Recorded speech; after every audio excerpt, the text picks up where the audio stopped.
तो शौचालय बनना है, बात हो गई। सरकारी सहायता की भी बात हो गई। अगर आप शौचालय बनाने का मन बना लिए हैं तो 12,000। और हम निवेदन कर रहे हैं, ठीक, हमारे सरकार का भी इरादा है, विशेषज्ञों की राय है, जो पढ़े लिखे वैज्ञानिक हैं, इंजीनियर्स हैं, उन्होंने डिजाइन करके आपको एक नक्शा भी दिया है। निवेदन ये है कि आप शौचालय जरूर बनाइए, लेकिन शौचालय में जो गड्ढा बनाइए, सोखते वाला गड्ढा बनाइए। कुछ लोग समझ रहे होंगे गड्ढे बनते हैं, एक सेप्टिक टैंक वाला बनता है और एक सोखते वाला गड्ढा। शहरों में ना बड़ी मात्रा में सेप्टिक टैंक वाले गड्ढे बने हैं, खूब उसमें 2-3 घाटे होते हैं। इस गांव में जो ग्रामीण शौचालय बनेंगे वो सेप्टिक टैंक वाले नहीं बनेंगे। कौन सा शौचालय का गड्ढा बनेगा? सोखते वाला गड्ढा ही बनेगा शौचालय में। ये सरकार का निर्णय, क्योंकि उससे कई फायदे हैं। सोखता वाला जब आप गड्ढा बनाएंगे तो उससे आपको कई फायदा होगा। पहला फायदा है कि बहुत सस्ता है, सबसे पहला फायदा है कि बहुत कम खर्च में बन जाएगा। दूसरा फायदा है कि उसमें से गैस नहीं निकलती है, जैसे बहुत बदबू निकलता है ना शौच से, तो उसमें भी बहुत बीमारी वाले कीटाणु निकलते हैं, वायरस निकलते हैं, जो हवा के माध्यम से सांस के द्वारा हमारे शरीर में प्रवेश करते हैं, हमको बीमार करते हैं। तो वायु प्रदूषण नहीं होगा। सोखते का गड्ढा बनाएंगे तो हमारे गांव का जो वातावरण, जो वायु होगी, वो प्रदूषित नहीं होगी, हमारे बाल बच्चे बीमार नहीं पड़ेंगे। ये भी फायदा हुआ। दूसरा, उस गड्ढे से पानी नहीं निकलता है। सेप्टिक टैंक में ठीक यही अंतर होता है, सेप्टिक टैंक में गैस भी निकलता है, ठीक, एक पाइप लगा देंगे, गैस निकलेगा तो वायुमंडल को दूषित करेगा, बीमारी का खतरा फिर आएगा। सेप्टिक टैंक से मलयुक्त पानी निकलता है।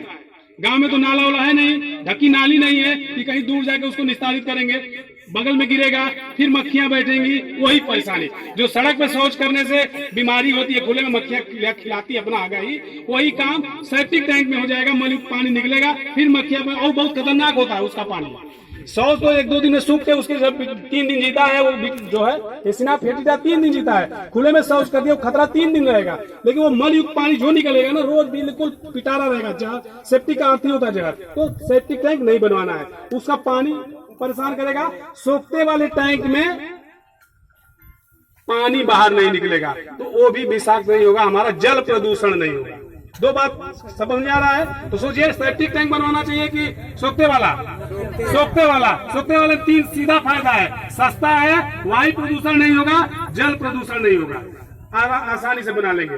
सेप्टिक टैंक कुछ लोग दिमाग में भ्रम है, बनवाते नहीं, हम पैसा लगाते हैं लोग 50-50 हजार लगा के सेप्टिक टैंक बनाते हैं। एक घर कमरे इतना खर्चा जाता है, गहरा बनाते हैं, प्लास्टर कराते हैं, पानी भरते हैं, उससे कई नुकसान। एक नुकसान तत्काल है, पानी बाहर निकालेंगे, फिर बीमारी खतरा, मक्खियां लगेंगी। अच्छा ये बताइए, एक कमरे भर का सेप्टिक टैंक अगर ये लोग बनवा दे रहे हैं, अब 20-30 साल तक लैट्रिन भर जाए, ऐसे सबके घर में भर जाए, तो फिर वो गांव में कहीं रखेंगे तो क्या होगा? बहुत बड़ी परेशानी होगी।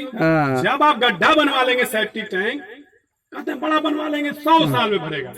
और 200 परिवार है, सब लोग बनवा लिए गड्ढा 100 साल वाला, 100 साल में भरेगा तो तभी तो भरेगा। तो क्या 100 साल बाद आप, हमारे बच्चे के बच्चे नहीं रहेंगे समाज में? एक ही साथ गड्ढे में क्या भरेगा? जब गड्ढा भरेगा तो जहर का पिटारा हो जाएगा। भरा हुआ जो गड्ढा भर जाएगा सेप्टिक टैंक, उसमें क्या रहेगा? मलयुक्त पानी, बिल्कुल बैक्टीरिया, वायरस का एकदम पिटारा रहेगा।